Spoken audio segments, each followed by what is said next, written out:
Live from the BiffNet Studios World Headquarters in Spring, Texas, it's Barry on Deck, hosted by former ESPN Houston radio host and stand-up comedian Barry Laminack, starring Oliver the Cat. Written by Barry Laminack, produced by Barry Laminack, directed by, you guessed it, Barry Laminack. Featuring sports, entertainment, special guests, film sessions, and some drinking. Okay, a lot of drinking. Viewer discretion is advised. And now, here's your host, Barry Laminack. What's up, you damn dirty deckheads? Welcome to Barry on Deck. I am your host, Barry Laminack. Thank you guys for being here. Today is, shit, I don't even know, Wednesday, November 12th, 2025. This is episode number, should be 1005. Yesterday was quite the bitch. We didn't even make it this far yesterday. First show, as I ran this, it died. He was like, and then he just, the whole computer just blue screened reboot. I was like, well, that's not good. But maybe it'll come back. Nope. It came up blue screen like 6 times. So I powered it off, hard power off. And then it blue screened again, but like much sooner into the whole thing. So, what a mess. But so far, so good. Whatever I did yesterday, I did a whole bunch of shit, honestly, to try to fix it. So we'll see if she holds the line. But it's good to be back. It's good to see you guys. Oh, excuse me. It's nice to be here doing a show. Seems like it's been forever. And sorry, I'm trying to get, I thought I had downloaded these icons for the headlines, but apparently not. Chuck said, yo, Barry, did you forget to pay your electricity bill or something yesterday? No, it was just trash. Cheers said video and audio look very clean. Good. Thank you. We're trying. Holy shit. Hold on 1 second. Now the alerts are not firing off. Of course not. But I see. Joe Pro resubscribed for 20 months yesterday. They've been subscribed for 36. Thank you, Joe Pro. Love you, buddy. And B. Hannon just resubscribed 36 months. That's crazy, dude. Much love to you, B. Hannon. Appreciate you, brother. Thank you for being here. B. Hannon said 3 years, but been listening since 2016. That's what's up, man. Thank you so much. Yeah, so again, sorry about you. Oh, Jesus. Jesus just resubscribed. He's like, guess who's back? Back again. Jesus just resubscribed for, use the Prime sub for 17 months now. Much love to you, Jesus. Thank you. And Jared Taylor has resubscribed for 42 months for 45 months. I still don't know why it does that, but much love to you, Jared. Thank you so much. He said it's Wednesday when we get another Trey on Barry's deck. Yeah, I hit up Trey a while back, actually, and was like, hey, brother, you need to come on and hang out. He's like, man, I've been so busy. I was like, it's okay, Hollywood. I get it. And I told him this would happen. But no, he, with the kids, he's got 2 new babies. And so he's rather busy with the kiddos. Along with, sorry, I was trying to get these icons done. Along with touring with Mo and other shit. But I did ask.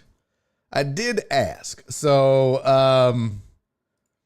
hopefully we can set something up soon. That would be ideal. Okay, that's probably not gonna work. Whatever. It's whatever. It's whatevers. Yeah, so we'll see. I hit him up. Let's see. How long ago did I hit him up? Probably 3-4 weeks ago minimum. But yeah, just, sometimes life gets in the way, and especially with kids. See, this is another reason why I don't have kids. You can't do shit. You can't do shit. Again, I feel like it's redundant at this point, but fuck them kids. All right, let's. Let me get this here.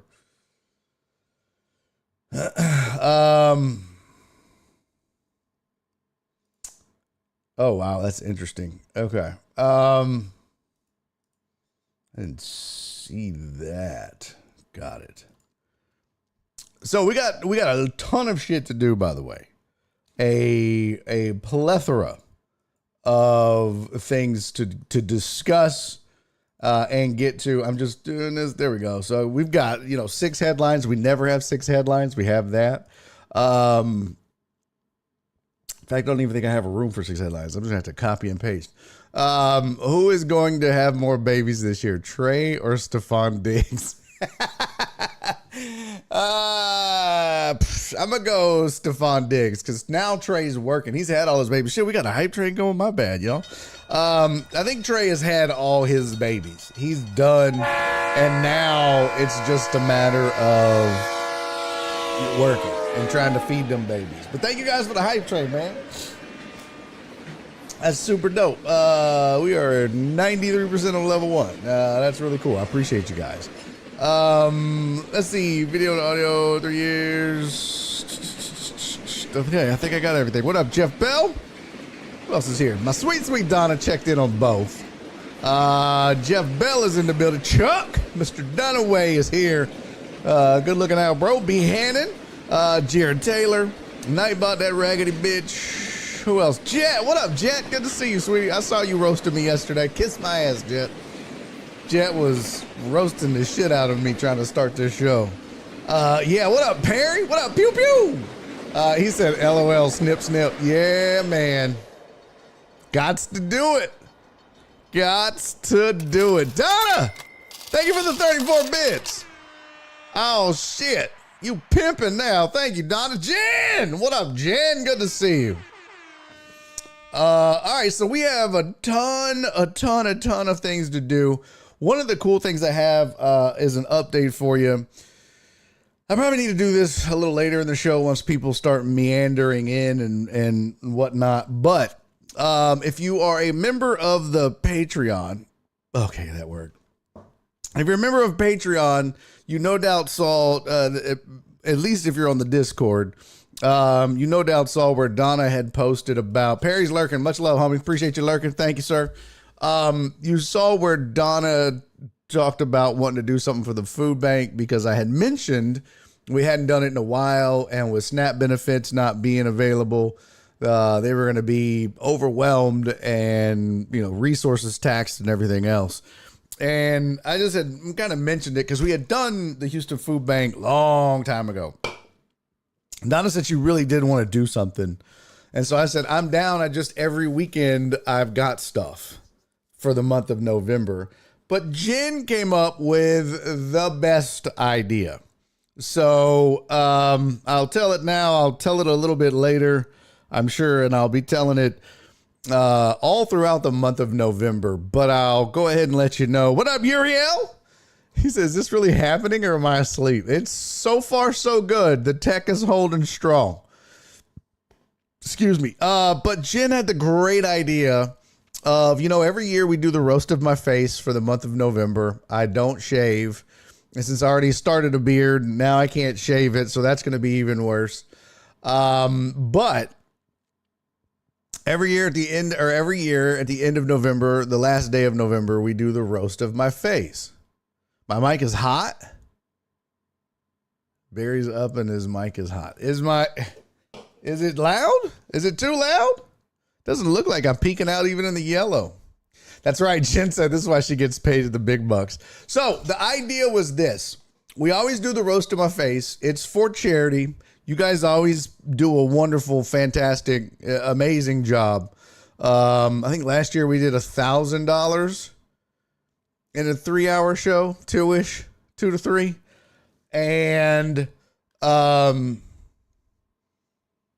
we got it matched by Safety RX, Matty T, Mr. Matty Thomas, and Safety RX matched it. And then we were able to donate that to Camp Hope.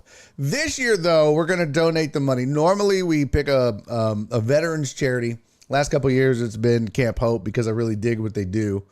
But yeah, normally we pick a veterans charity because since, No Shave November is for men's health awareness. It's also Veterans Day this month. It was yesterday. And so instead, we just donate the money to a veterans charity. Well, Jen's great idea was this year, let's donate the money to the food bank. And I was like, yes, that accomplishes so many things. We donate the money to charity. We raise the money for charity, and it goes to a worthwhile cause that has been taxed and stretched thin, to say the least. But it also gives us, a chance to give back to the food bank. And since I can't make it, and a lot of you are busy on the weekends as well, this is a way for all of us to participate and make it happen and help the Houston Food Bank. So that's where the money will go this year. It'll go to the Houston Food Bank. So that's, you're right, Chuck. Brilliant idea. Great idea. Donna said brilliant idea. It really is. It was 2 birds, 1 stone type shit. And this is why Jen's a genius. And we're all lucky to have her. I know I am. Also, we're doing something a little different this year, kiddos. Along with the roast of my face that we do every year. What up, Jado? Along with the roast of my face, Don has a heater of gold and purple. You mean a heart of gold and purple or a heater? What? It could be both. What up, Total Dallas? We're also this year, also Jen's idea, we're going to let you guys participate on the other side. Normally, it's you guys roasting me. Well, not so fast. I need my pencil. Not so fast, Sunshine Scooter. This year, you guys can be roasted as well.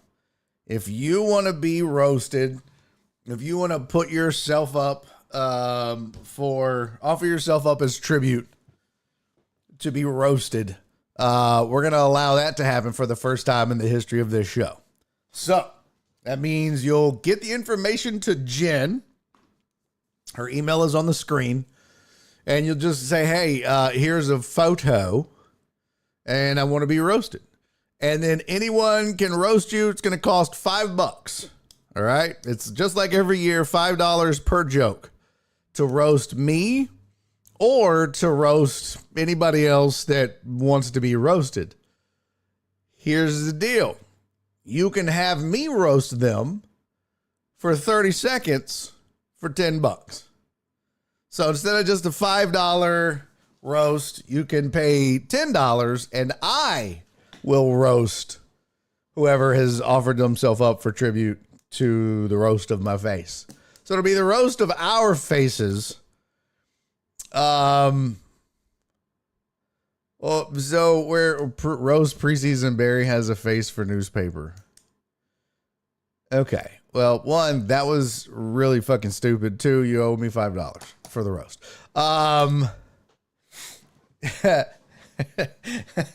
Jado said, oh, hell no, your roast hurt the soul. Yeah, well, that's what a roast is. I don't get to clap back when you roast me, but you can have me roast other people on that show. So now the one thing is we normally do it the last day of November, but the last day of November this year is on Sunday, which means our last day would be Thanksgiving.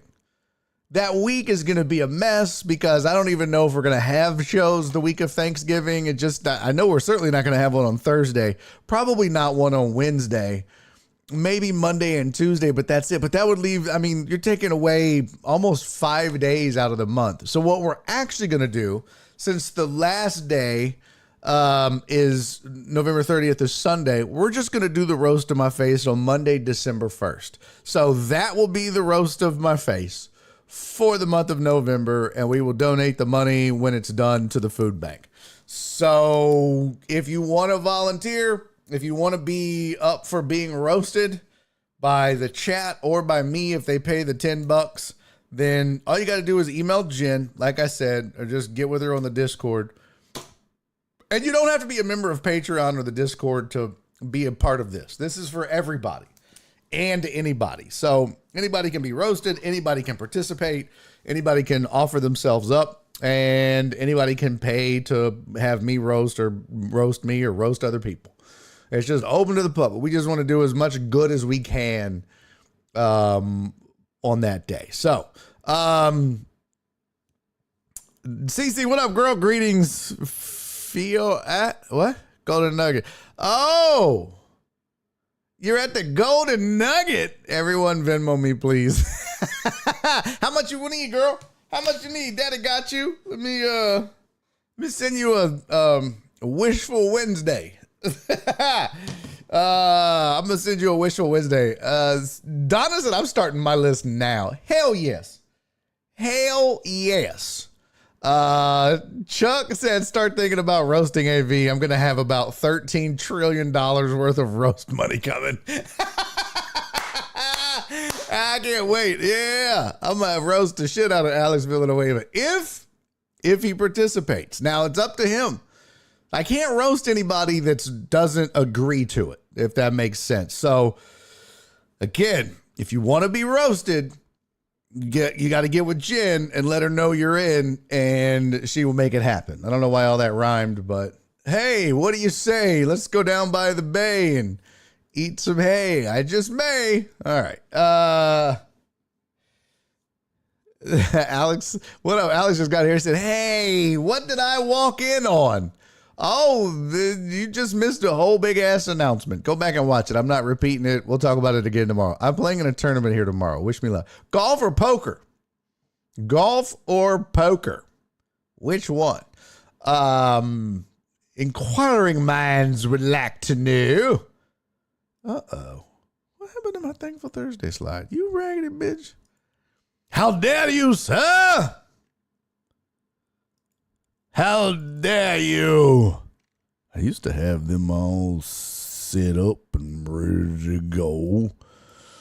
Oh, there we go. Oh, cool. Well, while we're here, oh, dagnabbit, while we're here, I do want to say, okay, shout out and thank you to Sylvia for the Thankful Thursday last week on November 6th. Much love to you, Sylvia. Thank you for supporting the show. Continuing to support the show, even through all of our struggles. Sylvia has been a G. Much love to you, Sylvia. Thank you so much. It is, your support means the world to me, number one. Your generosity is amazing, number two. And it's very hard to do a show like this for free, as much as I would love to. So your support goes a long way in making sure I can keep doing this. So thank you, Sylvia, as always, for your kindness and generosity. Much love to you, girl. Let's see. Tony said, I thought it would be months before we were back up. Well, no. I wanted to do the show yesterday. And yeah. Computer did not agree. Did not agree at all. Gino said drinking tournament. Oh, there you go. Golf tournament. Okay. All right. Well, that's dope. I saw your post about the veterans tournament. That was pretty cool. Congrats on winning longest drive. I think, and best dressed. Is that what it was? Pretty dope. Alex said, who was talking about me? Was it that son of a Total Dallas? Nope, it wasn't this time. Nope, I shall never snitch. Jess said I was a ball spotter for a group of golfers once. Well, why? Were they all wearing short shorts? Get it? Because their balls, they're, okay. I'll shut the fuck up. Donna, we talked about this. I can't handle any more drunks on the golf course. That's hilarious. I don't like to drink in golf, if I'm being honest. I like people that can somehow drink and they're like, I'm better at darts. I'm like, I will fucking put somebody's eye out if you let me drink and dart, okay? I'm not better at bowling or darts or golf or fucking none of that if I'm drinking. I gotta be sober.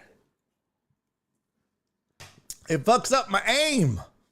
So, you know, when you're seeing 3 dartboards, when it's the bowling lanes are crisscrossing, the golf ball is moving, you're seeing like 2 coochies? No, your aim's off. Gotta have good aim on all 4 of those. So I need to be sober. How did Aggie get hurt on a golf course? He fell off the ball washer. That's funny. CZ said, thanks, I'm kind of a big deal. No autographs. I want my autograph. That's funny. So, my husband doesn't drink and golf either. He's competitive. Oh yeah, you gotta be sober. CZ said, I want to win everything. What? Not you competitive? No way. Hey, what up, Heartthrob? Good to see you, pimpin'. Good to see you, big dog. All right, let's get into some show. Let's talk some sports. We haven't done this in forever, it seems like. Let's start with some headlines. We also have a birthday today we got to get to before 5 o'clock. All right, so let's get into some headlines. When the headlines are done, we'll do our birthday shout out. And then when that's done, we need to talk about what the Mavs did, what the Texans did, talk some college football. The playoffs are out. The playoff rankings are out. We got to get into all that. But as always, we start with our headlines.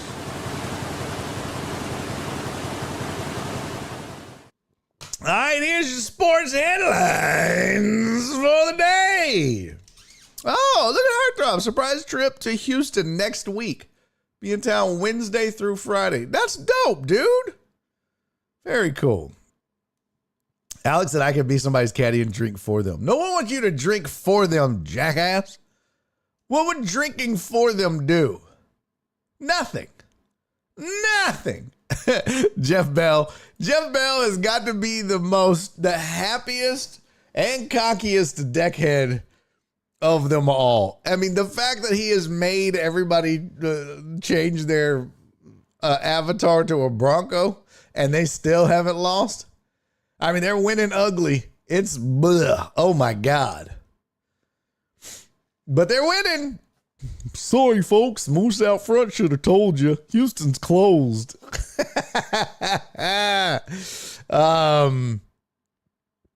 CC said, I'm dying, Jeff. I didn't even go to post my Veterans Day profile pic.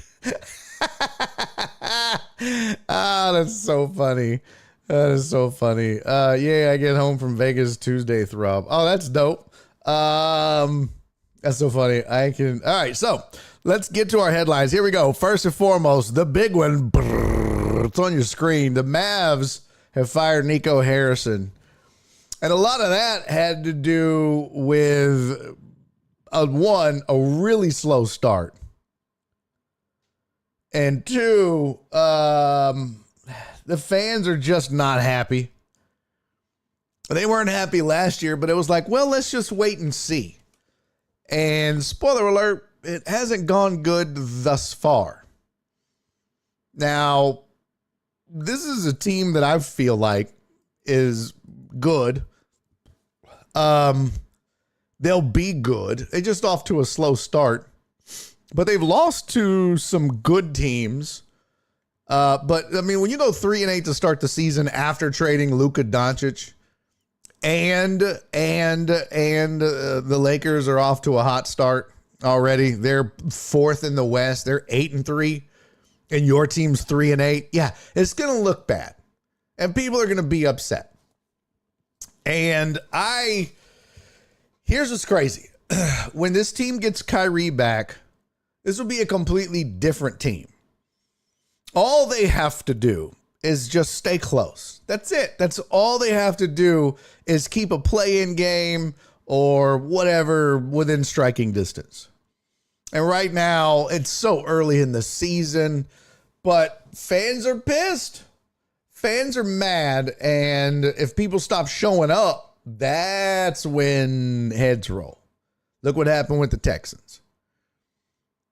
So it says the decision was made after a Tuesday morning meeting between Harrison and team governor Patrick Dumont. The decision reflects our continued commitment to building a championship caliber organization, one that delivers for our players, our partners, and most importantly, our fans. Assistant GM Michael Finley and Matt Riccardi have been promoted to the lead Mavs basketball operations department on an interim basis. I remember Michael Finley. Harrison has been under fire from Mavs fans since he stunningly traded Luka Doncic to the Lakers on Feb 2. Months removed from the then 25-year-old five-time first-team NBA All-NBA selection, leading the franchise to an NBA Finals. That trade, in which Dallas received Anthony Davis, Max Christie, and a 2029 first-round pick, prompted fans to protest outside the arena. Fire Nico chants were heard inside, so on and so forth. I always say this, though. You don't make that trade.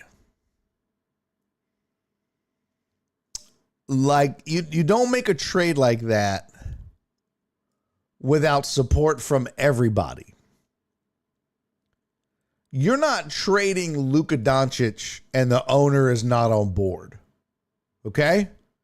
Now, the owner might be like, I'll agree to it, but this is why I pay you, but this better work out. This better go well. And, you know, you don't look good starting the season. It's weird that he was, that they had the itchy trigger finger. If you're going to do it because of that, you should have just done it in the off season.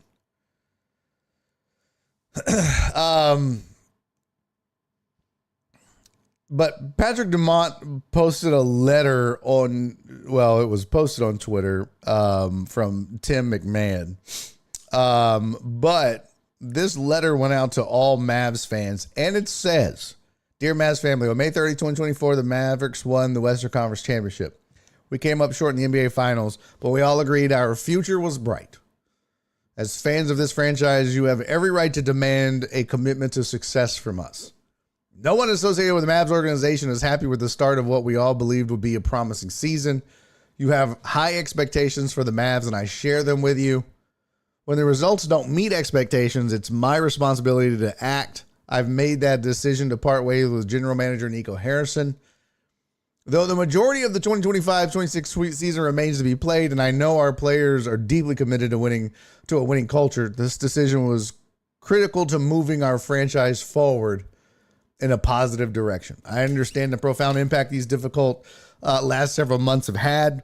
Please know that I'm fully committed to the success of the Mavericks." I mean, okay, but how much blame are you going to give to Jason Kidd? And he just went on to thank them for their support, yada, yada, yada. Look, let's look at the numbers a little bit. Let's just see what we see. Because that's what I think is interesting. Is this a case where it's all on the GM here? Or do we need to be putting some blame on Jason Kidd also?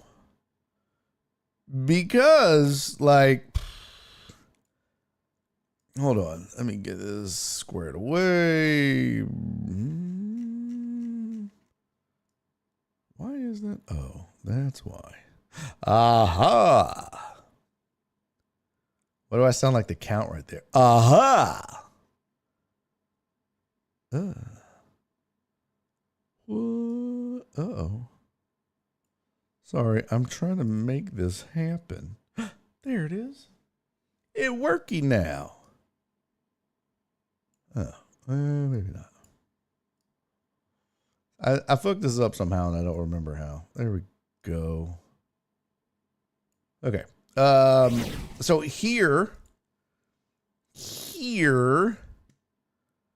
it's on the GM and the owner that rubber stamped it all, not kid. Well, okay. But if you start 3-8 with a lineup that everybody agrees is pretty good without Doncic and even without Kyrie Irving, let's just see how they're losing. Let's see. Let's go. Here's the Mavs. So let's pull up Schedule 1, Stats 2. And actually, I want team stats. So, team stats wise,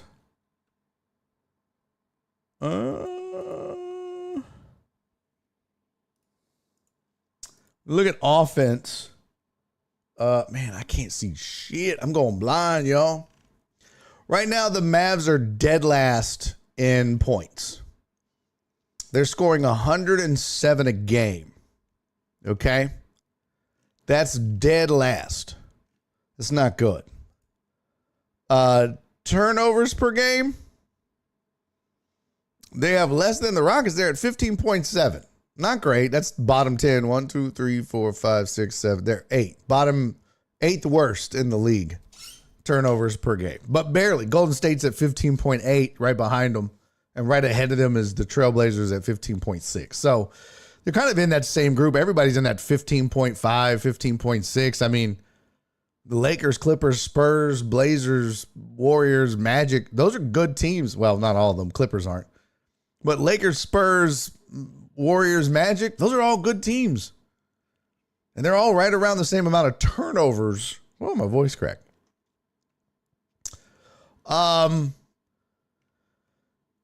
Look at field goal percent. Mavs, not great. They're shooting 44% from the field. Okay. But also, let me look at something here. NBA.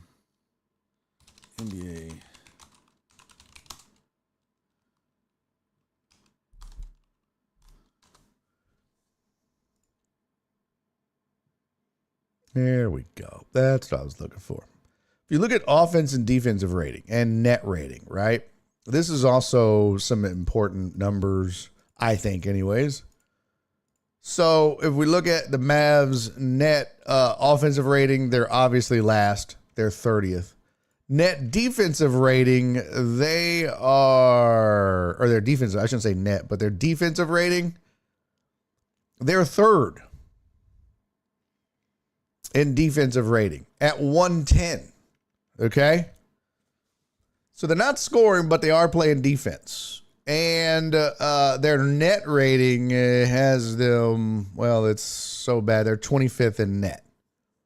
If you don't know how the ratings work, it's like how much are you giving up per game is your offensive rating. So what this means is if you're seeing this number thrown about, like, for example, the Rockets at 121.7, that's pretty much what they are scoring per game, so to speak.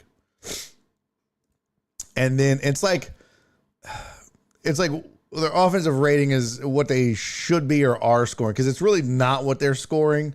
But it's, I mean, you could think of it like that. Let me pull up the stats over here. Team. Yeah, the Rockets are scoring 122.8 a game, but their offensive rating is 121.7. So it's close because it's like per 48 because they do this by player, but it's not like an exact 1-to-1. But it's pretty close. And so same thing with the defensive rating. Now, net rating is you take the offensive rating, subtract the defensive rating. It's almost like plus minus. In that it kind of gives you an idea of how good or bad a team is, how many points they're scoring in the offensive rating, how many points they're giving up in the defensive rating, what's the net of that, and it's supposed to be how good a team is. So here's the definition. Offensive rating is a statistic primarily used in basketball and football that measures a team or player's scoring efficiency per 100 possessions or plays. It normalizes scoring data to allow for comparison between teams, regardless of the pace of the game and the total number of possessions played. Higher offensive rating indicates greater scoring efficiency. Same thing for defense. So team is per 100 possessions. And that would be the same thing for defense as well. So that gives you an idea. But look, the Mavs are a minus 5.8. What's the point of all this? If you're getting production, which they are, and we can look at their depth chart, it's Brandon Williams, Cooper Flagg, PJ Washington, Anthony Davis, Derek Lively. How many games has Davis missed? Oh, he's played in 1, 2, 3, 4, 5 games of the 8. Yeah, not great. Not great. I just kind of wonder how many games Luka's missed to start the season at least. Let's see. Let's look at their depth chart. Go to Luka. My name is Luka. I live on the second floor. Luka's played in 4 games. Yeah, 4 games. He's averaging 31 a game, though. Davis is averaging 20.8. Of course, Davis is averaging 10 rebounds a game, 2.2 assists, and 1 block, and shooting 52% from the field.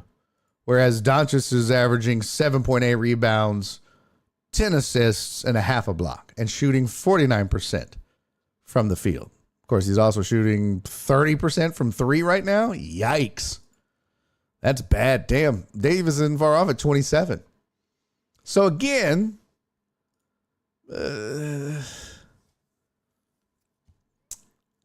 I think there's more blame to go around than just, Nico Harrison. But I get why they made the move. I get it. But if you look at those numbers, there's some coaching issue there too. Right? There's some coaching that, I don't know. You've got the no doubt rookie of the year, Cooper Flagg. He's only scoring 15 a game right now. That'll go up. His game log shows, he started the season 16, 12, 20. He's gone 12, 12, 26. Putting Cooper Flagg at point guard, maybe not the best idea. Hey, rookie, I know you don't even know the NBA yet, and you're 18 years old, but now you get to run the offense. Maybe that wasn't the best coaching decision. It's not Nico Harrison's fault that Kyrie Irving is hurt and they don't have a point guard. Yo, Alec! Alex said, back in the States, finally. Fuck yeah, bro. So good to have you back. Welcome to land, player. Welcome back. Austin Reeves is carrying the Lakers. Yep. Austin Reeves has been balling. Yes, he has. What up, AJB? Luka about to be the face of the NBA. The guy didn't want to leave. Luka's about to be the face of the NBA. Yeah, I don't think he wanted to leave Dallas. But here's the thing. Everybody's saying, and I have a theory. Everybody keeps saying, oh, man, look at that. He's so motivated that he lost weight in the offseason. He slimmed up and put on muscle. Bro, why in the fuck didn't you do that with the team that you loved so much? If you loved that team that much and didn't want to leave, then why were you running around like chubby ass doughboy? Now you decided to get fit and dedicate the off season to your body, health, and well-being? That's a shitty look. Shitty look. Sometimes you got to get punched in the mouth to realize, oh shit, I can be punched in the mouth. Because some people don't know it's true until it happens. I think part of the reason that he is in better shape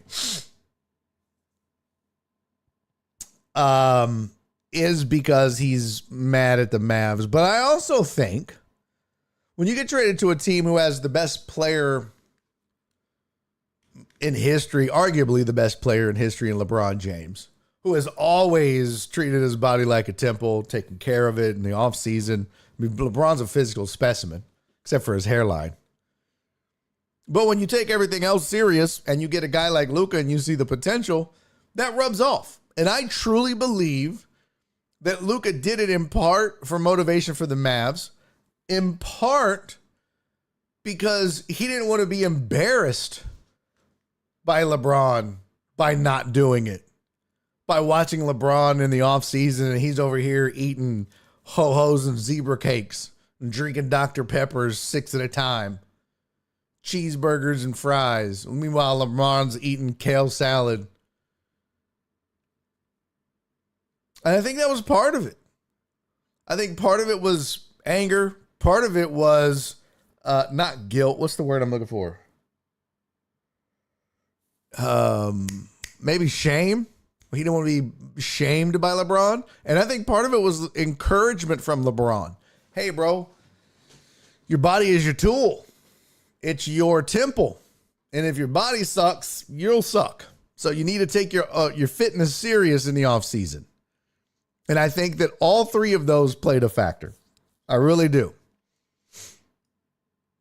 You shouldn't need something like that to be motivated if you're one of the 3 to 5 best players on the planet.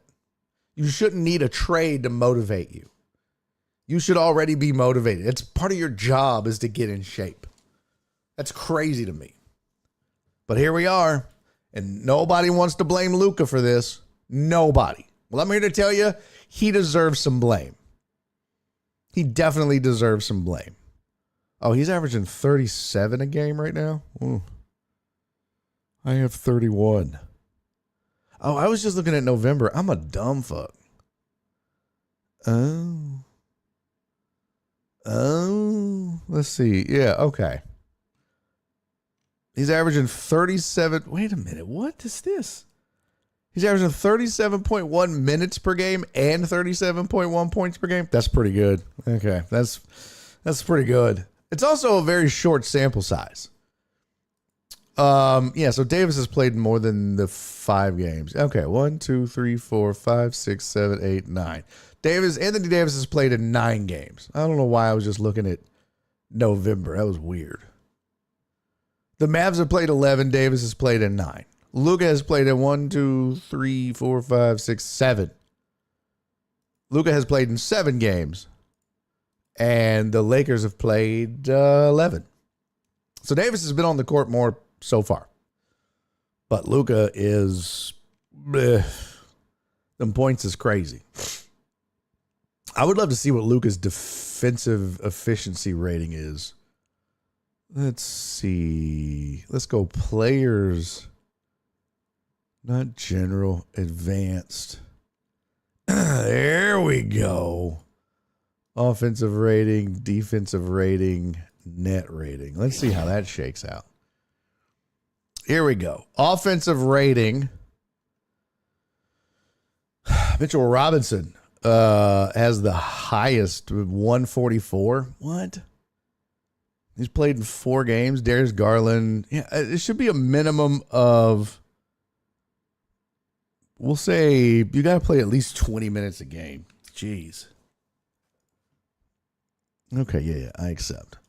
Look at Darius Garland. 128 offensive rating. That's crazy. He's playing 24 minutes a game. And so this kind of gives you an idea.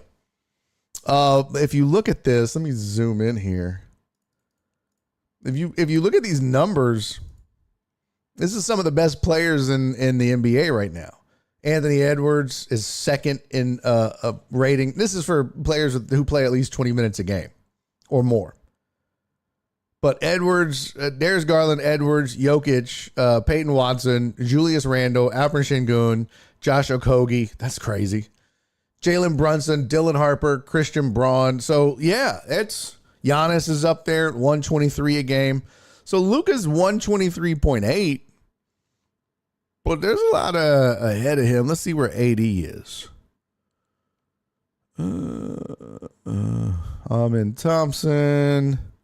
There's Austin Reeves at 122.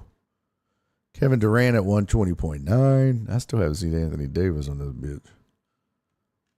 Am I missing it? Am I missing it? Let's see. I might be. Davis. Nope, not on page 1. Must be on page 2. It's going to be around. Well, let's see here. Control F, Davis. Oh, damn, what is his rating? Maybe he's not averaging 20 minutes a game? Holy shit. Jeez. Oh, wow. He's not on the first 3 pages. Yeah, he's not finding it. I find that peculiar. Let me see something here. Let me just search. Clear the filter. Back to 1. Oh, no.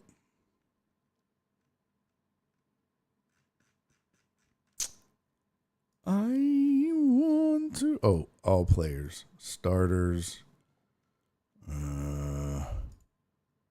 forwards, get stats. Like, come on, bitch. Come on, bitch. Is there no AD in this bitch whatsoever? Where's the search on this? This should be easy to find. And yet, I am having a difficult time. 2025 players. Let me expand this. Oh, fuck me. Just let me find it. Why is there no search on this site? That might be the stupidest thing I've ever seen. Oh, there it is. Far right. Okay. Davis, Anthony. All right.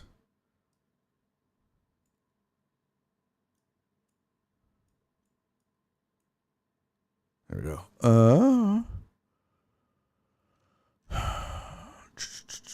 Stats.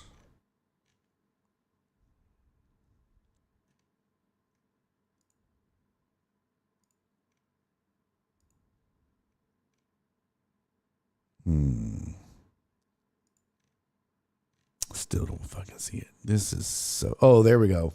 A 102. Well, there you go. He's got a 102 offensive rating and a 109 defensive rating, so he's a minus 6.8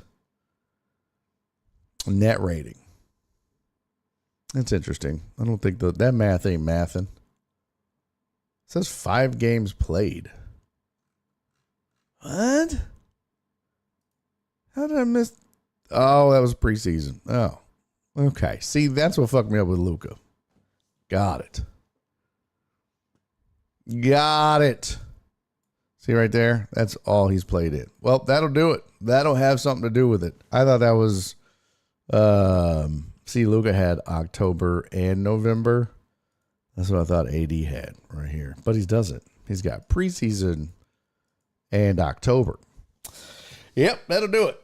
You make a trade and one guy's on the court and one guy is not. That's not going to help. LeBron effect is working in reverse for AD. Could be. When LeBron comes back, AR numbers will drop. Yeah, Luka's defense. What up, Amos? Luka's defense always going to be an issue. But you can fade that. I mean, dude, if dude is scoring 37 a game, let's be real. You can fade shitty defense for sure. If he's your worst defender, look at Steph. Ain't nobody going to be hating on you if you're one of the best scorers in the game. I will say, though, I didn't realize 5 games a day. What up, Keith? That matters. That matters. So I have to reverse course a little bit and just say, yeah, But I still think there's plenty of blame to go around. But somebody had to be a scapegoat. And you knew that was going to be. Luka is a better James Harden. Nah. I disagree. Excuse me. There was a point where James Harden was the best scorer on the planet. Period. End of story. Best pure scorer. He could get to the rim. He could play mid-range. He could shoot the three. He could take people off the dribble. Like at one point in his prime when he was a Rocket, there was no better scorer of the basketball on the planet than James Harden. I don't think Luka is there. He's dominant, but are there better offensive players in the league right now? I think there's a few. Not many, but a few. So the shoe finally dropped. Nico Harrison gone. Still don't agree with it. I still think you should have given him enough time to see his vision come to fruition. Now, he got lucky with the Cooper Flag pick. And if he didn't have that, they probably really would have been in trouble. Especially with Kyrie going down. But, oh well. He'll get a job somewhere. Oh, excuse me. Oh, shit. He'll get a job somewhere. All right. In case you missed it, the Jags, Travis Hunter's having surgery. He will be out for the season. What was the thing he tore? It was like a medial collateral ligament, I believe it was. Let me pull up McDaniels. Oh, I'd have to go. Nonetheless, whatever the hell it was, he gone.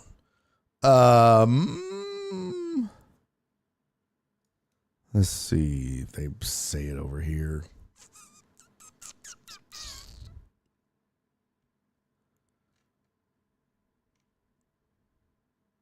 Jags reporter Michael DeRocco, senior writer and injury analyst Stephen Bell, weighed on the injury.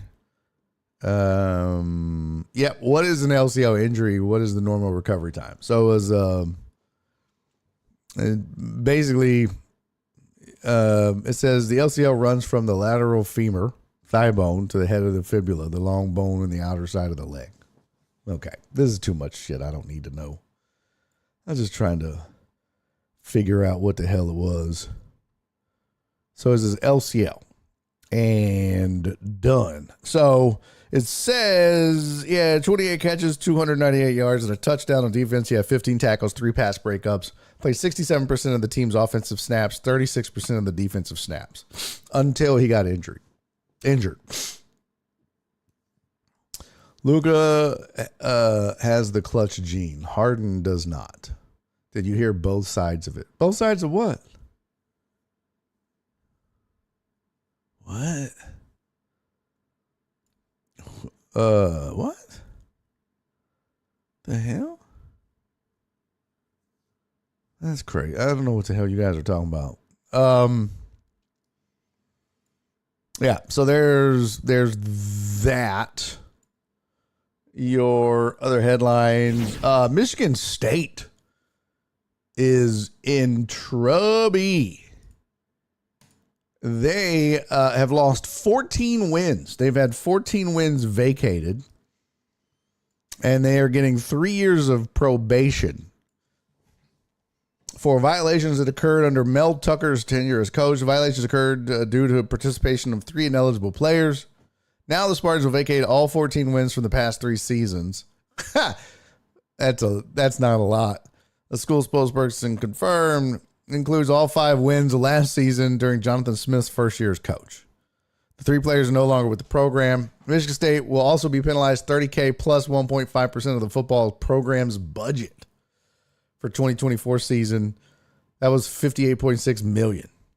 Spartans will also face restrictions on official and unofficial visits, recruiting communications, recruiting person days, and off-campus recruiting contacts, and evaluation over the probationary period. That's a lot. I want to see. Let's see. NCAA handed Tucker former Michigan State general manager Saeed Khalif and former assistant coach Brandon Jordan show cause penalties. Tucker was given a 3-year order, failed to adequately monitor his program, and Jordan was given a longer penalty for knowingly providing impermissible recruiting inducements. In other words, hoes. What do you mean? You can pay players. Hoes. You can't pay them in hoes. You can pay them in dollars. You can pay them in donuts, but you can't pay them in coochie. All right? Can't pay them in puss. That's a no-no. And apparently they tried. No, I'm not. That's an assumption. Also,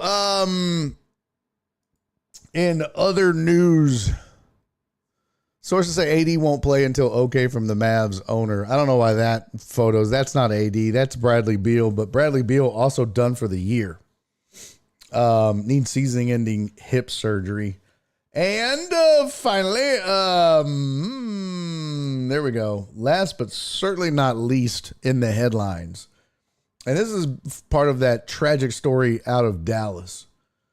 The Marshawn Kneeland story. It says on the night the Cowboys defensive end Marshawn Kneeland died, the team's director of security, Cable Johnson, called law enforcement to ask for a welfare check on Kneeland and to tell police Kneeland had sent a text saying he didn't want to go to jail. He sent out some group texts that are concerning, probably mental health, but the group texts seem to be saying goodbye. Made some statement about not being able to go to prison or to jail. Kneeland died from an apparent self-inflicted gunshot wound last week. Police found his body in the early morning last Thursday after he had evaded officers during a pursuit and fled on foot. Police have not said what prompted the pursuit. Johnson made the call about an hour after police started pursuing Kneeland's car. According to a statement from Frisco Police last week, officers responded to a call from Texas Department of Public Safety seeking help locating a car that had evaded police. Highway surveillance video obtained by ESPN via public records request seeking footage related to Kneeland shows a car that appears to be speeding northbound on the tollway. In some instances pursued by police vehicle, the car then appears to exit the highway onto a parallel access road, turn left onto an overpass to make a U-turn. Moments later, the video shows the car traveling southbound 1 block from the Star, Cowboys sprawling headquarters, where the car then appears to crash into another vehicle at 10:40. Kneeland fled the crash on foot. It's unclear when officers found his crashed car. Police began searching for him using drones and canine. They received information that he expressed, while officers searched, they received information that he expressed suicidal ideations. Man, what a tragic story. Johnson placed the call at 11:40 on November 5th, according to the log of exchange. Also obtained by ESPN. He told dispatch that Kneeland sent the message within the last 20 minutes. In the approximately 5.5-minute call, Johnson told dispatch that Kneeland was off work and that he wasn't sure whether Kneeland was even in the Dallas area at the time. Cowboys were on their bye week when Kneeland died. And how would he know, right?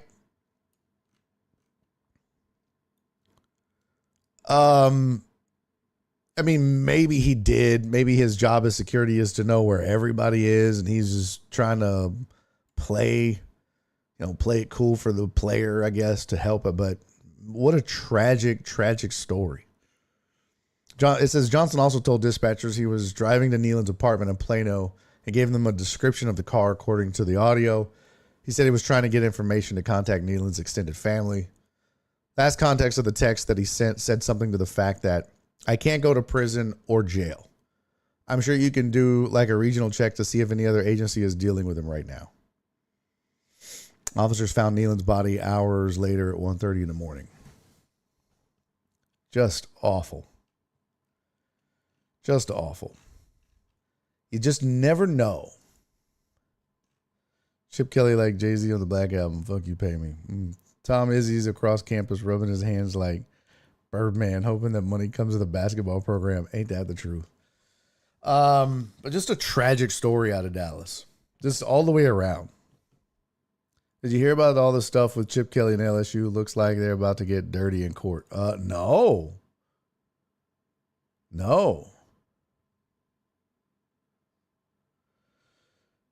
So who's the rookie of the year? Haven't heard much from the 2025 draft. You talking basketball? It's Cooper Flag. It will be. Hands down. Clarence, what's up, Clarence? Clarence said check on your friends. Yeah.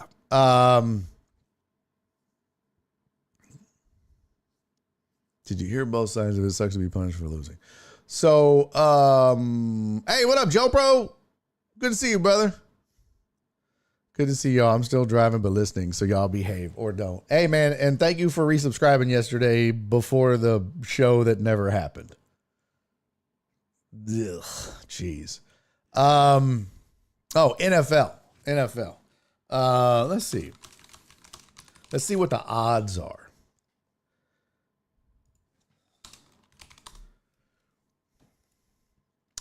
Right now, Vegas, yeah, I mean, that's Emeka Egbuka is the odds on favorite to win it at minus 125, minus 160, and minus 150 and minus 160.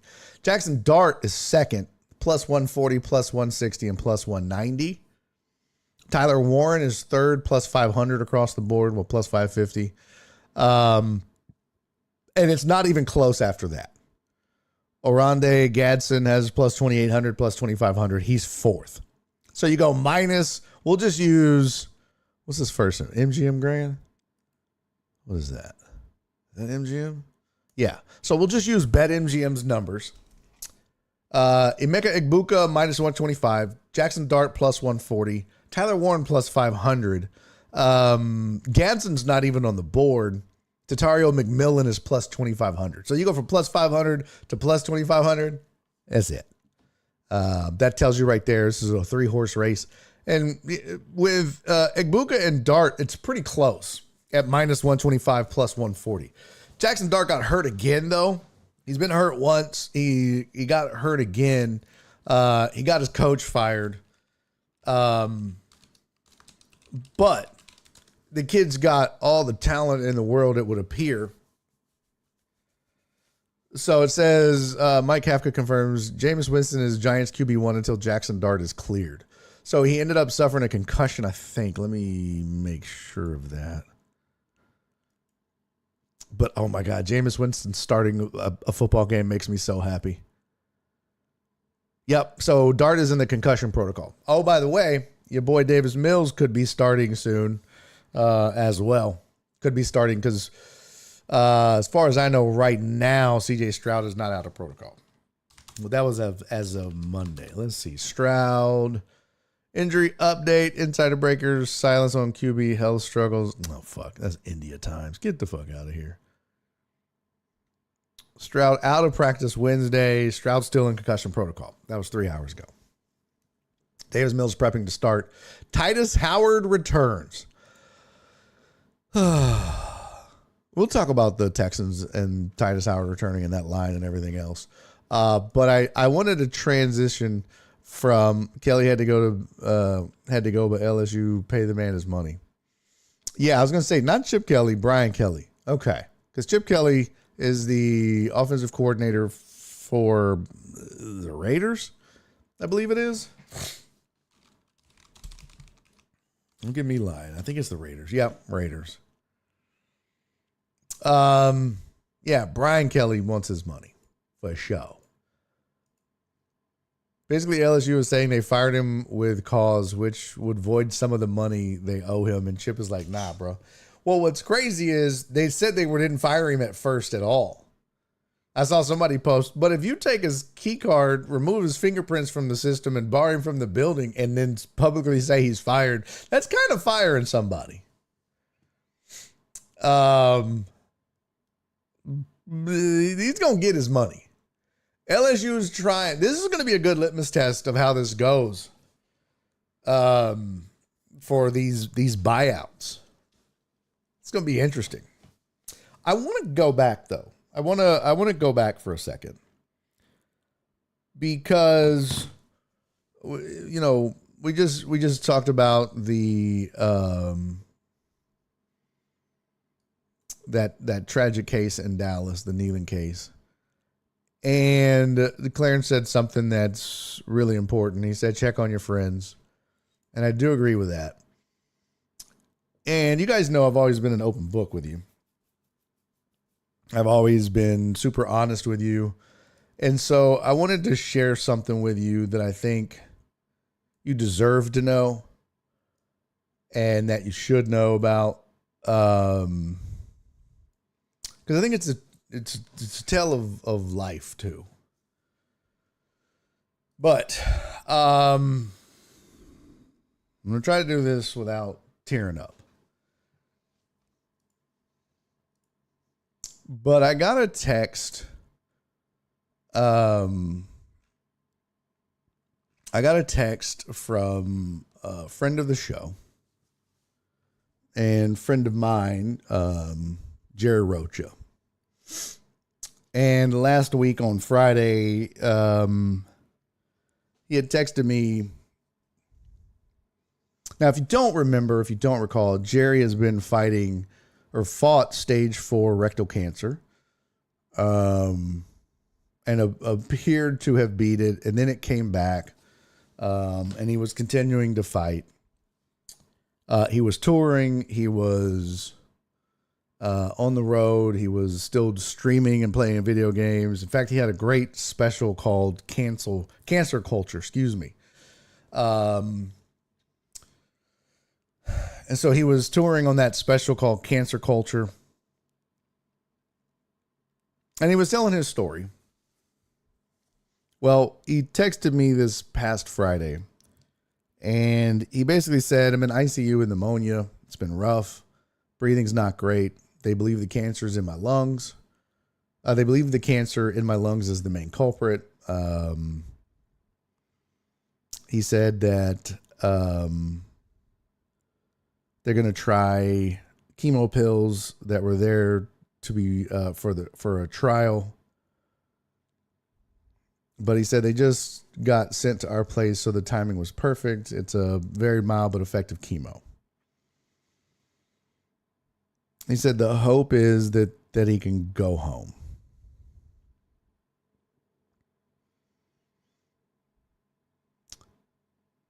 But then he texted me on Monday. And he said, regrettably, we were just told that they don't expect me to make it out of the hospital. The best case would be getting the breathing under enough control to pass peacefully at home.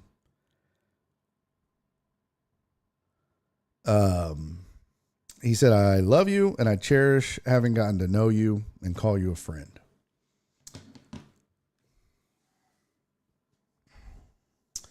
And that was tough. That's a tough text to get. That is not a text I wish any of you get. And my heart breaks for Jerry because he is such a great dude. He's a great friend. He's a great comedian. And, we just needed more. We need more Jerrys in this world. We need more Jerry Roaches in this world.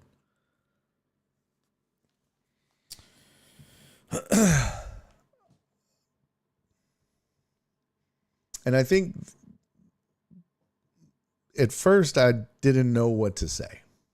I didn't know how to respond. And this is where the life lesson comes in. I think you have to. I think we all need to be able to tell each other that we love each other. I say it all the time when I end this show. Be safe, be kind, and love each other. But I don't know that we say it enough to each other.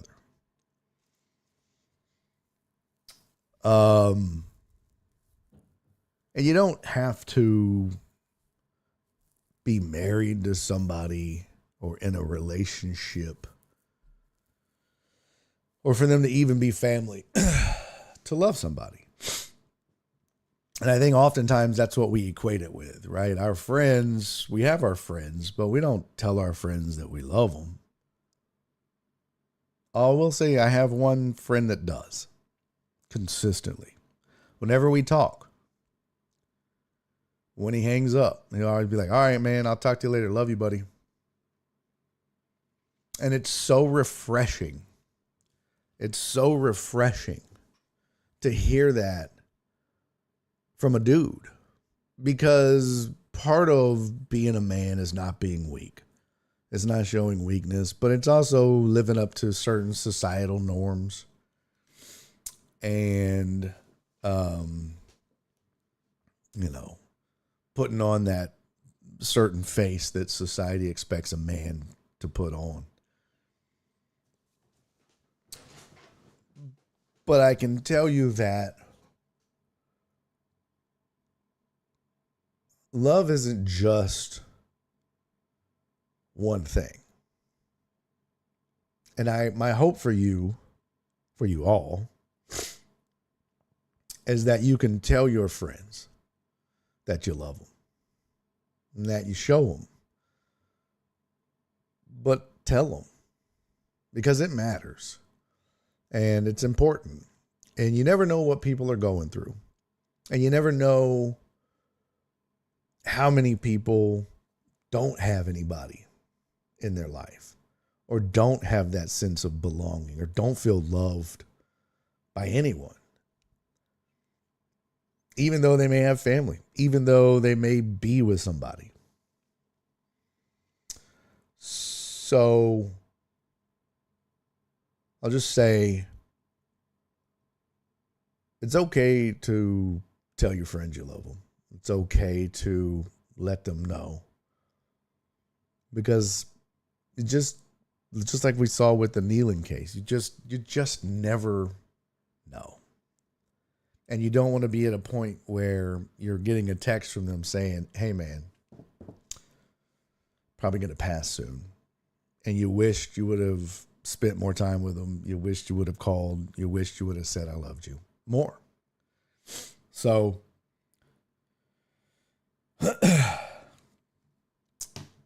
be good to each other. But be good to the people in your circle. Let them know. Like, just let them know. It's okay to, if you're a dude, to tell your homie, hey man, I love you, bro. It's okay. And I think we all should be doing more of it. So, shout out to my man, Jerry Rocha. I love him to death. And the world's a better place for him having been here.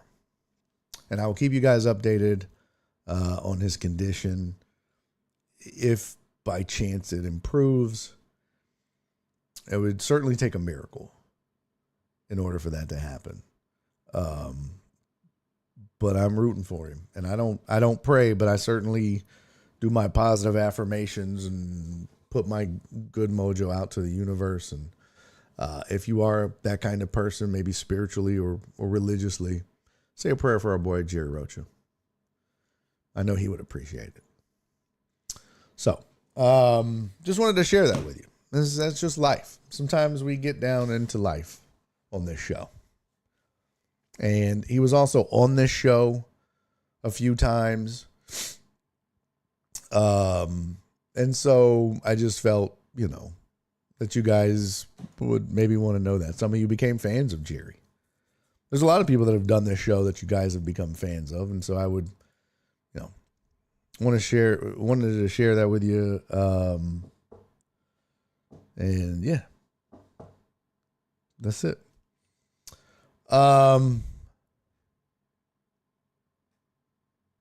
So let's talk a little, there's just no way to transition out of that. Okay. Let's do this. Let's do the fantasy update real fast. And then we got a birthday. Okay. I think that's probably the best course of action here. CC said he also did a great show for DCFH. Prayers are given. Prayers are given. Yes. Yes. Oh, you had him come out? That's amazing, Cece. I'm so glad to hear that. That's fantastic. You're welcome, Brian. So, I mean, when you tag me, I kind of feel obligated. So, but no, good for you. All right, here's your fantasy updates. First of all, here's the Pick'em leaderboard. Your boy, busy with all kinds of shit on the road and Nora being off and the tech bot. Jen texted me on Saturday. I was in San Antonio Friday and Saturday, and she texted me Saturday and said, hey, don't forget to do the Pick'em. I was like, I got you. No, he hasn't passed yet, Donna, but I just read the texts. No, but it's not good. They don't think he'll be able to leave the hospital. So, but Jen had texted me Saturday. It's like, don't forget to do the Pick'em. And I was like, I got you. I'm at the show right now. When I get home, back to the hotel, I'll do it. Your boy was a little tipsy and didn't get home till like 2 a.m. or back to the hotel. So might have forgot to do it. He did forget to do it. So everybody gets a dub this week. Everybody gets a 1. Everybody gets a point and $1 back. Okay. So this was kind of like your BOD Pick'em bye week. So there you go. Uriel's a rivalry week. We never talked about it again. Oh, I forgot about that, Uriel. I totally forgot about that. All right, so here's your current standings. Titan Hugo's still in first, obviously, with 8 points now. Alex, Barry, and Donna have 7 points, tied for second place. Cece's in third place. So actually, it would be first, second, third, fifth place with 5. Total Dallas has 5. Jen has 4. Dubs, Jeff Bell, Mark G, Sylvia, Terrence all have 3 points. Chris and Sam Houston, Keith Sager, Christopher Mina, Spoon, and the Real Rail all have 2 points. So that's right, Christopher Mina. You got a point. Everybody got a point this week. So congratulations. You're getting another $1 back. Good for you. Now pick some right ones. And yeah. So that is your Pick'em contest update for the week. Now here's your fantasy update for the week. Here we go. Here we go. Okay. Yep. Terrence, I got another point. Everybody's so excited to be getting another point. Your picks suck. So you better hope the rest of the season is bye weeks. Some of y'all ain't getting no money back. Excuse me. Let me see. Where's bitch? There we go. Try to play some music. All right, here's your fantasy league results.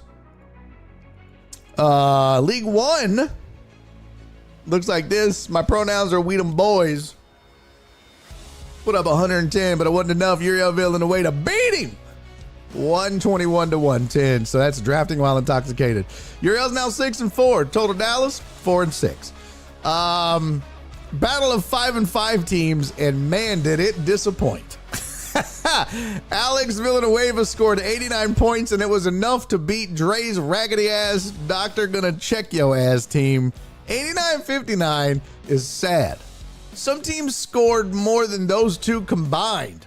Alex Villanueva said the comeback is on. Yeah, we'll see, buddy. Okay, 5-5. Swarm. Okay. Yeah, both teams 5-5 now.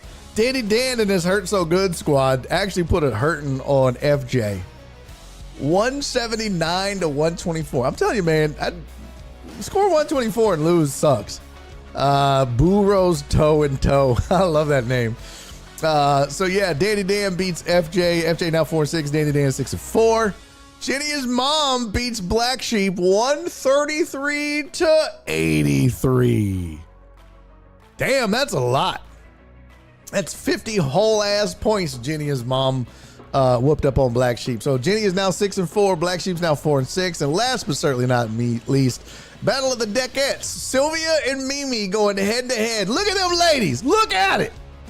See, fellas, that's how you put up points. That's a quality matchup right there. Mimi barely beat Sylvia 133.2 to 132.94. Damn, that was close. Both of them now 5-5. So it looks like Genia's mom and Uriel both 6-4 in that league. Remember, top 4 teams advanced to the playoffs. All right, over in league number 2. All right, gotta make sure the music's going. Over in league number 2, Spoon put an absolute ass whooping on BZH, 170 to 108. Spoon now 6-4, BZH now 4-6. Somebody, I don't want to say who, but somebody took down the number 1 team in the league. That's right. KD was all feeling on himself, feeling good. And KD took this natural ass whooping. He was 7-2. I was 4-5. That's right. Now I'm 5-5, 136 to 117. Down goes Frazier. Cece now 7-3 because she beat Sam 144 to 124. House, trying to come back from the ass whooping I gave him last week, does not. Jesus is on the rise. 148 to 89. He beat House. Jesus now 7-3. House now 4-6. And finally, my sweet, sweet Donna's got a winning record. She's 6-4 now. She beat poor Chris from Sam Houston's Sacks and Balls team 128 to 102. Damn. You're right, Court Jester. Court Jester said, Chris sucks. Yep. Yes, he does. He's very bad at this. Not good. All right, over in League 3. Joe Blank out of nowhere from the top rope. The prime suspects beat the Cows on Parade 148 to 99. Somebody has Jonathan Taylor.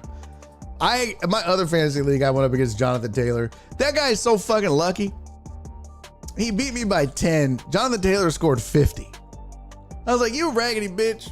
You're so lucky you got that dude. Ow. By the way, go get your flu shots, kids.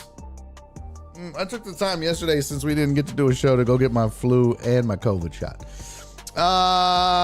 Jared and his beer for breakfast squad now 5-5. Beat the real 117 to 108. 713 Hooligan and Walt locked up. 713 Hooligan wins 118 to 105.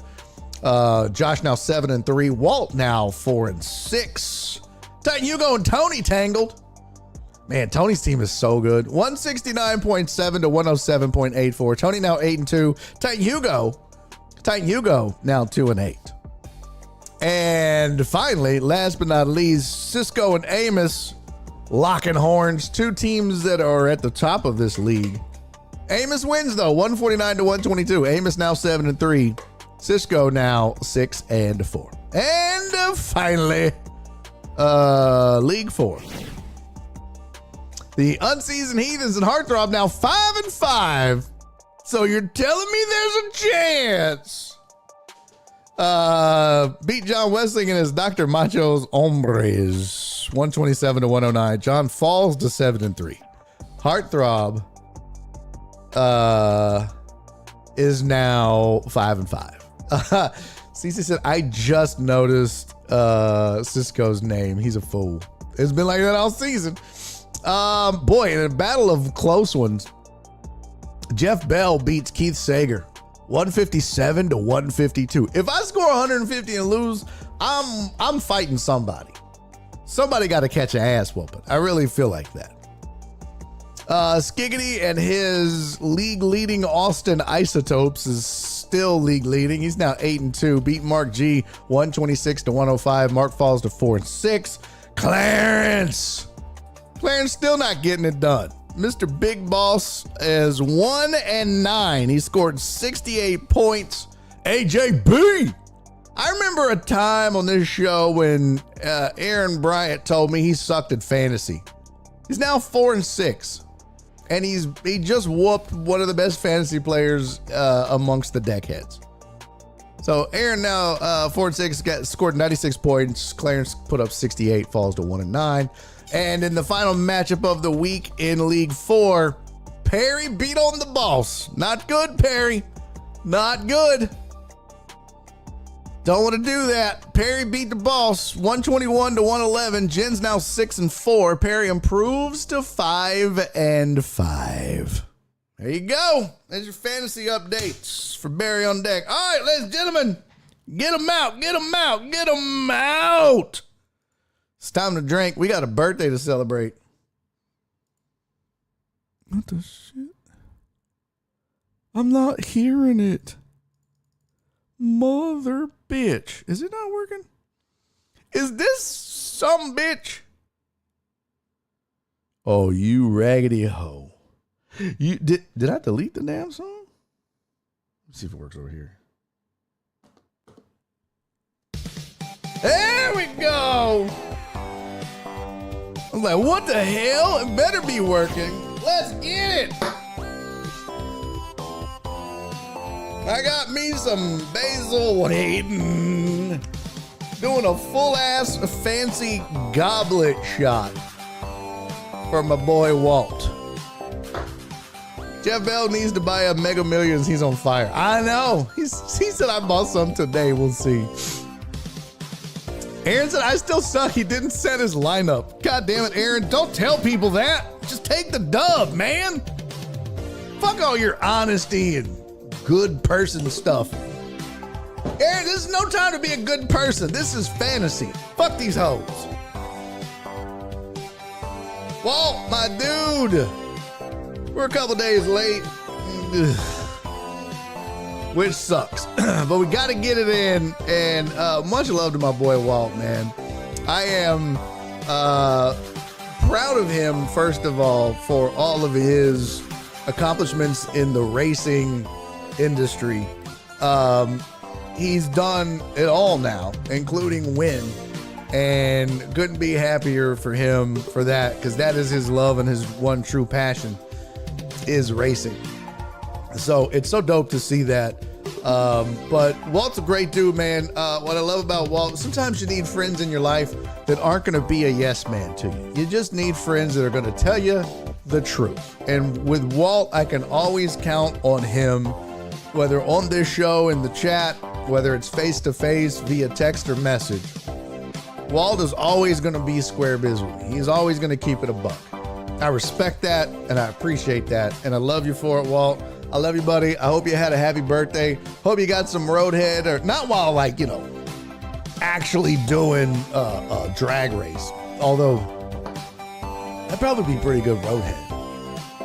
Doing a drag race? Not like a race in drag queens, but I mean like a drag strip drag race. Where it's like, boop, boop, boop, head. Oh my God. Then you fucking, although I would want to time it. I would want to like time it so that I came on green. Oh my God. Wouldn't that be the best road? You just boop, boop, boop. And then you go at the same time. Oh my God. Amazing. Okay. Well, this is not about me. Walt, happy birthday, brother. I love you, man. Cheers to you, fam.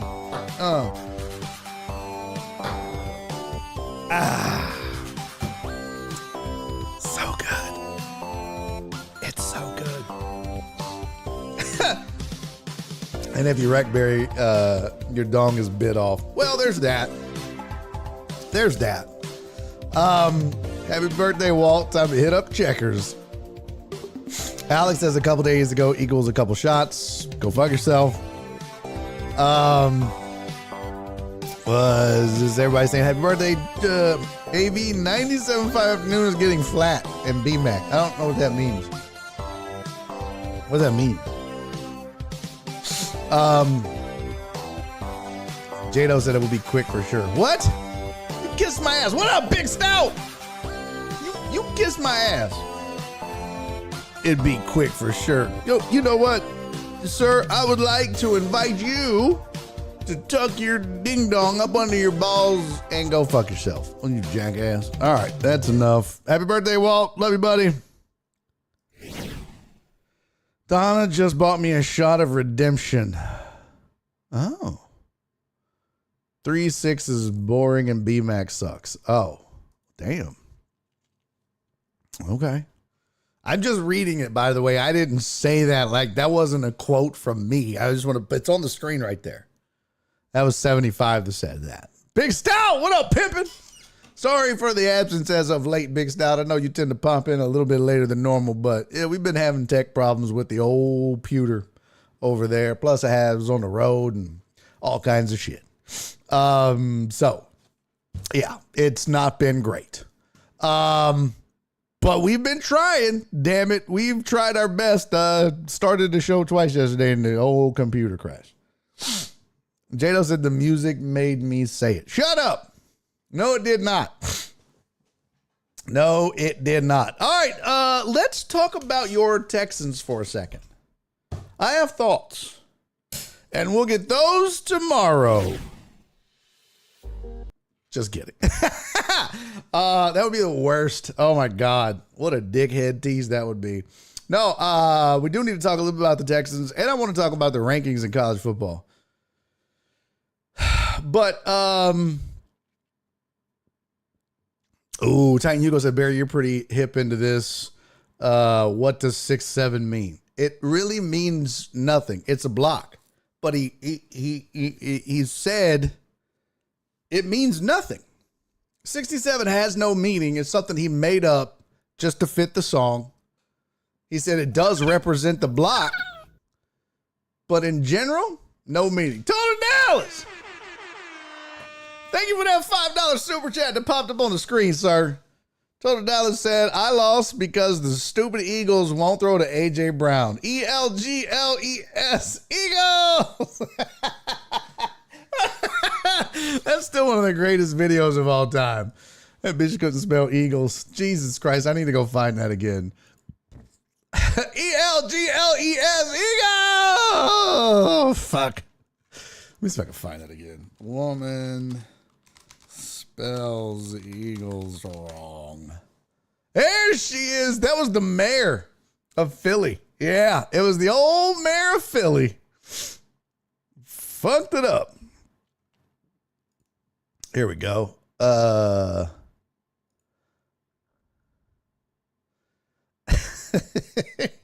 and then this one too. Oh, this is the other one. This is so fantastical. We gotta do both of these.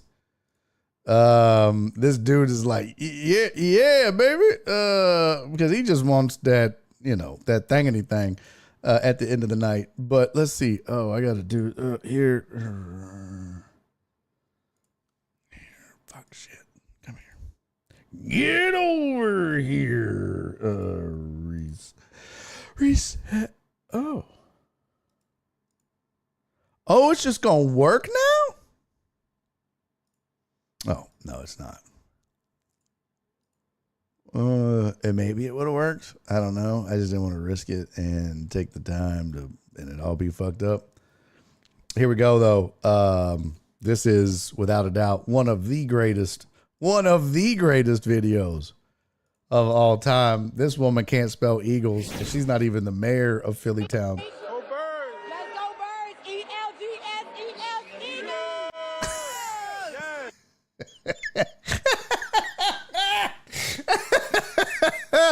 Oh my God, just the best. Let's go Birds. ELGSES Eagles. Nope.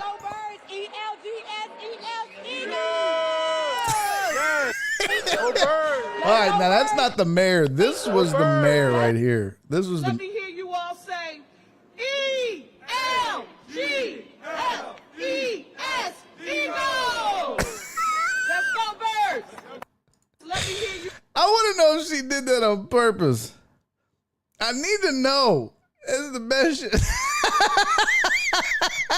Tony says she went to Texas Tech.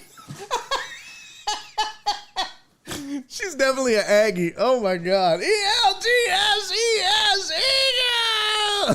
She said, eat shit, Tony. Rude. Rude. Oh my God, this is still my favorite video. We've played this several times. That's so great. All say E-L-G-L-E-S, Eagles! Huh? Birds! Go birds. Go turds. That's not what? Oh boy. So great. So great. I just need to know, did the mayor do that shit on purpose? Please tell me she did that on purpose. Please just say she was like, man, I'm going to make my girl feel good. I'm going to go out and spell it the same. In fact, I'm going to petition the league to change the spelling of Eagles to the E-L-G-S-E-S. Eagles! That's so good. So good. Your oldest son is moving to Philly? That's a rough city to live in, brother. City of brotherly love, my ass. I tell you what, Nora and I went there for a vacation. It was a great vacation. A lot of fun to visit. But there was a homeless man that slept on a newspaper box. But it was one of those ones that's like round at the top, almost like a mailbox you see in Houston. You know how those blue mailboxes are round? They're just like curved at the top. He was sleeping on it backwards, like on his back, but his back curved around the whole thing. He was very bendy. And it may have had scoliosis. That's why he was able to do it. I don't know, but it was weird. Nora's like, should we check on him? He might be dead. I was like, that's his business. I'm not going to check on a Philadelphia homeless man. That's how you end up a statistic. No thanks. Where's he? What's he going out there for, Jado? What's he going out there for? 75 said that's some Aggie shit. Yes, it is. Yes, he is. Yes, it is. Let's see. Fuck you, Tony. My daughter is getting a great business degree at Texas at Tech. That's funny. So Snoopy in Philly? What? Snoopy in Philly? I don't know what that means. What is he going out there for, though? That's what I want to know. What is their Buffalo Bayou for bodies in Philly? Oh, it's just like 10th Street. They just stack bodies up on 10th Street. Hell, don't check on homeless here in Houston either. Hell, I did one time see a homeless man take a shit on the sidewalk in downtown. Pull his pants down. Full on doo-doo. Just big, nasty, homeless dump. Blah.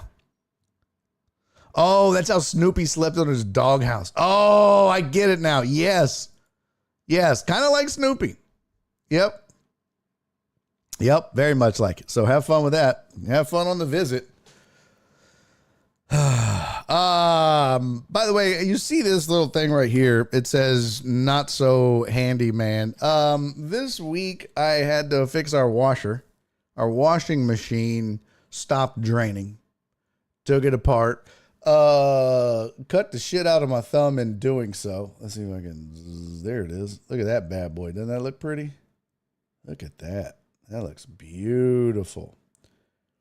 And then was putting together, I'm building this little, I'm calling it my heat press station, but it's just for making merch and shit. It's to get my stuff out of the dining room because those are the only places that would fit.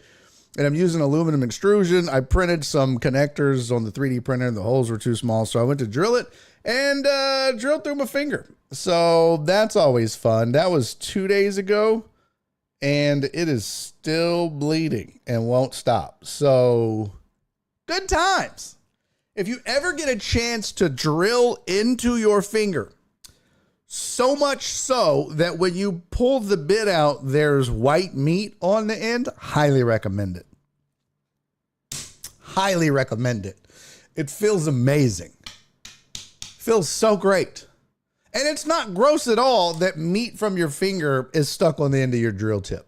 Not gross at all. Not gross at all. 75 said, nice, Bear. Hope you don't have a chainsaw. Well, no. I have a chainsaw, 2 in fact, and 2 axes as well. But have so much work that needs to be done. I just called a tree service to come out and do it.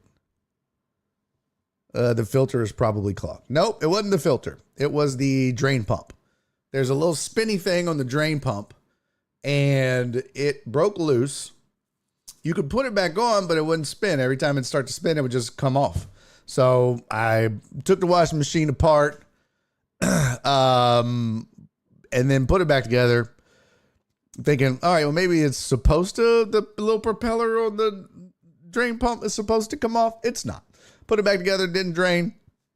And I had gone through and kind of cleaned everything out. I did buy new hoses to replace. We got like a dual hose. Here, it is right here. Look at that. I got to replace this. So it's got two hoses instead of one. But they had like some sludge in them because our water is shit.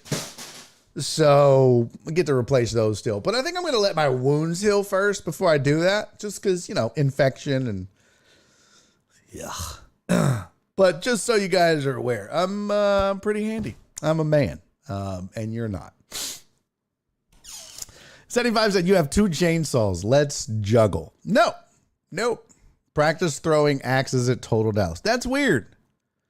You got a washer with a window. With a window? No, I don't have a washer with a window. What are you talking about? Oh, like the front loader that you can see into? Yes. Is the beard blocking their view? What? What are you talking about? That makes no sense. No sense. I like that. Jado said, thank you for explaining the joke. Well, I'm fucking stupid, John. Okay? I didn't get it. You know how long it's been since I watched? I didn't even like the Peanuts. Fuck Snoopy. As a staff, record label, and as a motherfucking dog crew. I never got into the Peanuts. By the way, I never thanked you guys for the hype train. Thank you. 96%, 3 subs, 34 bits. You guys are the best. Love you. But also, fuck you, John. Let's talk about your Texans real quick. I just want to get some thoughts out, and then I'll bitch about this playoff situation for college football tomorrow. That was one of the funnest Texans games that I've watched in a really long time. Really long time. Just as a fan, to sit and watch that and be absolutely miserable for 3 quarters. Being like, I knew this big long neck sumbitch couldn't throw this football. We all knew this was coming. And then to see him bounce back and do what he did in the 4th quarter, and for the defense to put some sand in their shorts, as my boy Joe Blank would say, plant their feet and say, nah, bro. They were like NFL Gandalf. You shall not pass. And then they just whooped the Jags' ass in the 4th quarter to the tune of 26 points to none or 3 or whatever the fuck it was. Amazing comeback. Beautiful comeback. It was the best comeback of all the comebacks. Beautiful. We had the best comebacks. Everybody loved it. I was thoroughly impressed. I was not expecting that. And Perry said, thought so. Are you watching the close or the close watching you? The close is busy. I'm not watching the close. I'm watching the close. The close are busy working. They're not watching me.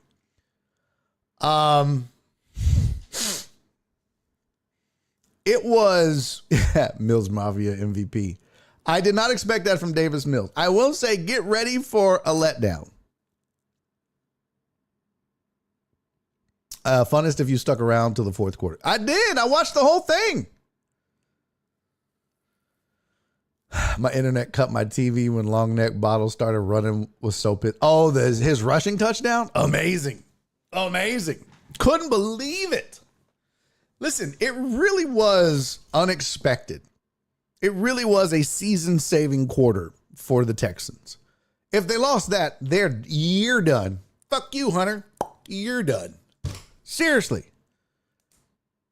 And Davis Mills put the team on his back and neck and won that game. Now, you've got to give a ton of credit to that O-line. But also, let's just talk a little bit about what Davis Mills did do. He's not the most accurate, okay, quarterback. He's really not. He's not the most accurate. But what he did do that at times I've bitched about Stroud not doing this season until the last couple games that he played, especially against the 49ers, but he stayed, he planted in the pocket because he's not a running quarterback. And he was like, fuck it. And I think with the protection that he got, that he did get, and his ability to be a pocket passer, just plant, maneuver in the pocket, move up in the pocket, move back. Like, he played it like a quarterback is supposed to play. It was unexpected, a pleasant surprise. And I don't have enough good things to say about Davis Mills as a fan and as a talking head. It certainly saved the season, at least for a week. Now, they got the Titans this week. So they'll probably get another win. And this is probably why they're also, Stroud isn't going to come back this week, most likely, because you can give him an extra week. It's the Titans. They're just not that great. But these are also the kind of games that you worry about. It's a trap game. So I just hope that the Texans take the Titans serious at least and handle their business.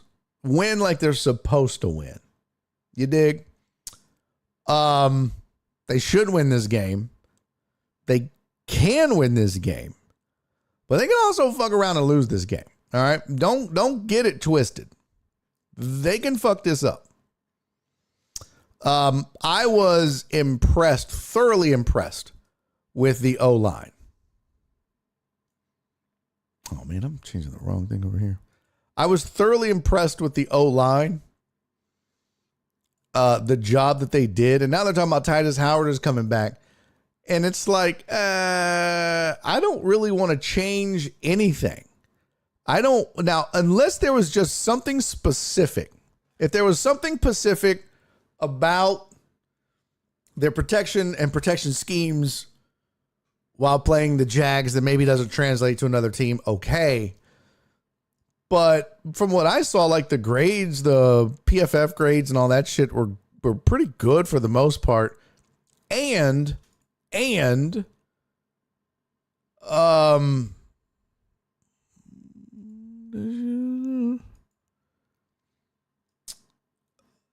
it was, oh, what's his name? And I just saw this, but I forgot his name now.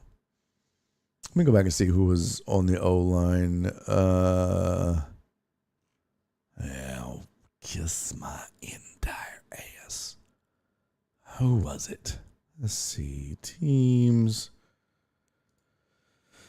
Oh, Texans death chart. There we go.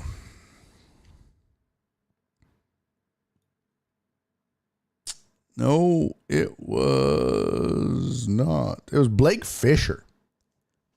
Yeah. No, it wasn't Blake Fisher. Was it Blake Fisher? Oh, maybe not.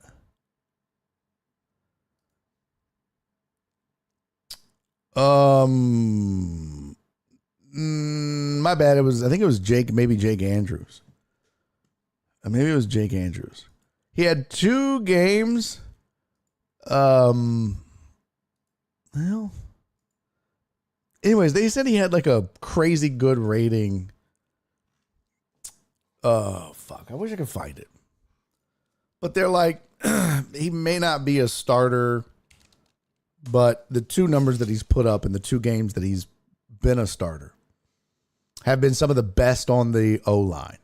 Wow, and my point and my thought process is, 75, thank you for the follow. My point is, my thought process here is, don't change a thing.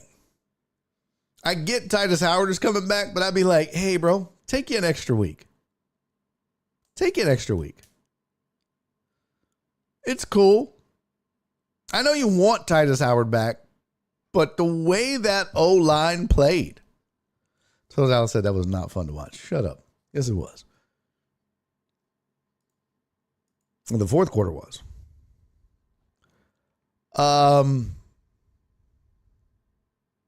No, I didn't see that, Titan Hugo. It doesn't surprise me.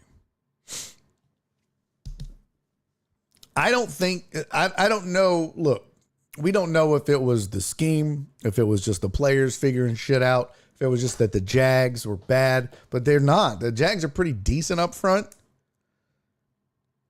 That was a great game from the O-line. So,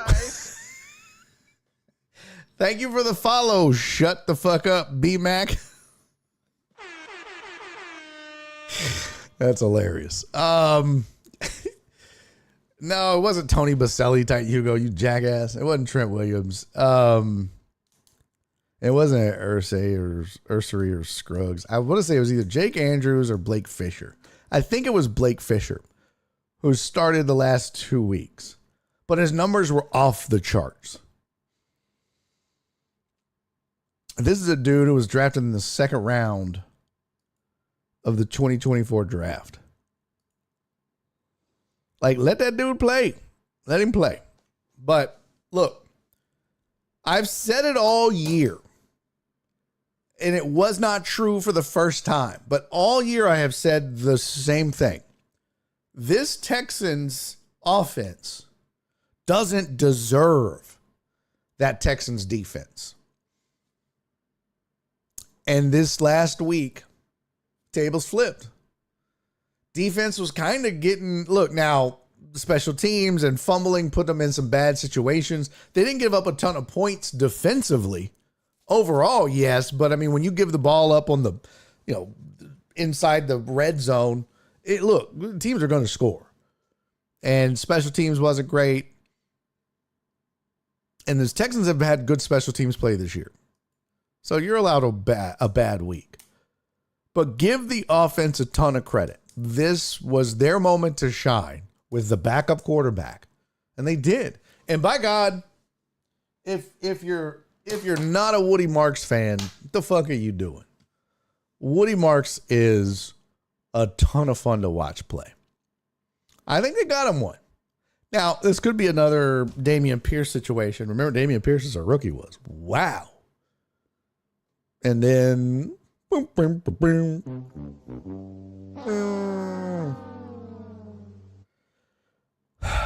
But it's Woody Marks has been able to, for him to be, and Chubb, for them to be able to accomplish what they've accomplished with that O-line play so far, save for last week, is nothing short of a miracle. I think they also still miss Joe Mixon. But that team as a whole, that was a great team effort. Dalton Schultz come up big over and over again for Davis Mills. And I like that Davis Mills just kind of played within himself. He didn't try to do too much. Just don't turn the ball over. Don't do anything stupid. And it worked. And there's really not much you can say other than that was a fun game as a fan, a much needed game to see as a fan after this season. And I hope that they do more of that as far as an O-line goes. They need more of that. So, good for them. Good for that O-line. God, it was needed. All right. Tomorrow, we're going to get into the rest of the NFL schedule that happened. We'll talk a little college football playoff rankings, and we'll look ahead to this coming week. I'll have the Laminator 5000 fixed. We can look at some of the spreads and see how it's been doing so far. I haven't been making my picks public, but I've been trying to keep up with them as best I can. Perry said, what's a Joe Mixon? Oh, you still need him. You still need him. 2000 Ravens did it with Trent Dilfer, with Mills. Si se puede. No, they can't. No. You just want to face Trent Dilfer, or you just want to face Davis Mills as a Titans fan. I don't blame you. I would too. What? Don said, adios. 55-cent cheese enchiladas at Los Tios. Have fun, Donna. I love you. Flip, thank you, brother. Much love. Be hand and love you, buddy. Screw Marks. I have Chubb and fantasy. I bet you do have a Chubb and your fantasy is to screw Marks. Aha! You see what? I suck. All right. I'll see you guys tomorrow. Thank you, B. Hannon. Thank you, Flip. Everybody, Chaos Band AV. What? Oh, it's their 55th anniversary? Ooh. I don't think there's any around here, though. Los Tios. How many do they have? Is it just the one? Locations. Oh, no. Yeah, Memorial, Beachtown, San Felipe, Sugarland, Westheimer, West U, and Fredericksburg. But no North Side. Go fuck yourself, Los Tios. Hope you go out of business, jackasses. Hey, love you, Heartthrob. Love you, CC. Have fun in Vegas. I'm going to send you a Venmo. I got you. I got you. So now I said love each other, even AV. Be nice. All of you be nice. And listen. Much love to my boy Jerry Rocha. We're all pulling for you, brother. We all love you. I will see you guys tomorrow, man. Do me 3 favors. Be safe. Be kind. And most importantly, and really, love each other. And go tell somebody that you've never told you love them. They'll appreciate it. I'll see you tomorrow. Bye, everybody. Daddy's making a YouTube video.